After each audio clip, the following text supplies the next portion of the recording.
Good morning, and thank you for clicking on my video again.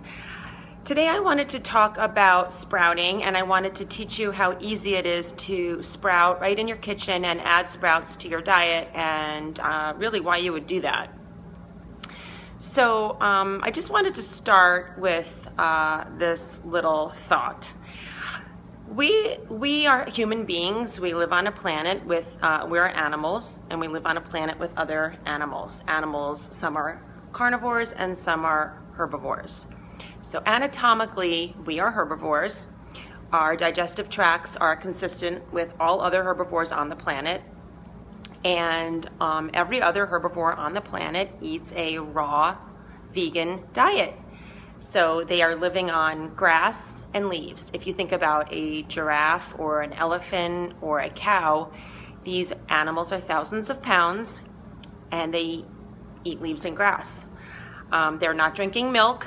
They're not drinking milk of another animal, and their bones are not crumbling. It's because they get all the protein and calcium and nutrition that they need from chlorophyll. And also their diets are living, so they actually are ingesting the chlorophyll, which is full of oxygen, and oxygenating their blood through their diet. So if you think about every carnivore on the planet, they are also eating a raw living diet. They are out in the wild, they see an animal, they jump on it and they eat it raw. If you were a carnivore, you could do this. You could go out into a jungle and jump on a squirrel and eat it raw. But, you know, when a herbivore in nature eats a living plant, it ingests the chlorophyll. Chlorophyll is very similar to your blood. So chlorophyll is like the blood of a plant. It's moving nutrition and oxygen and magnesium through the plant, much like in your blood, your hemoglobin is moving oxygen through your body. Every cell in your body needs oxygen more than any other nutrient. If you don't have oxygen, you're dead in 4 minutes. When an animal in nature is eating a living food, it is actually oxygenating its blood through its diet by ingesting the chlorophyll.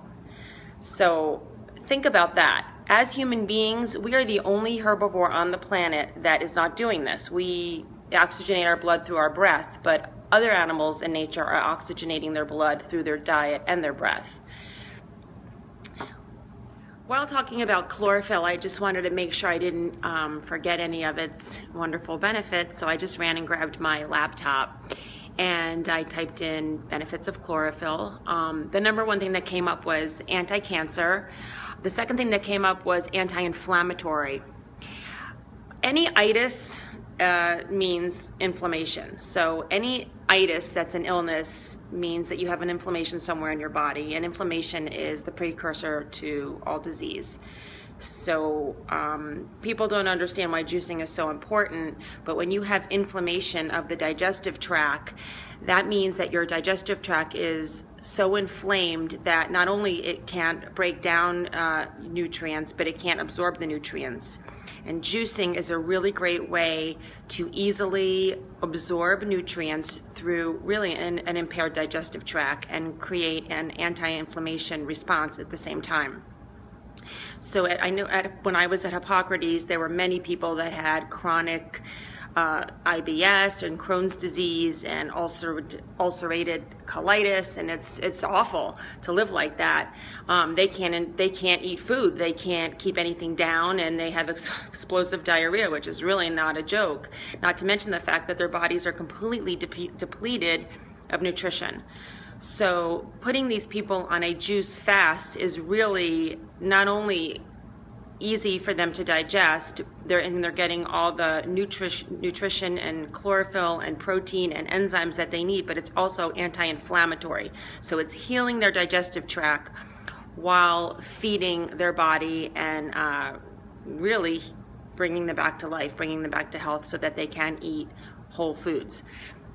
All right, so that was the number 2, and was anti-inflammatory. Chelation of heavy metals.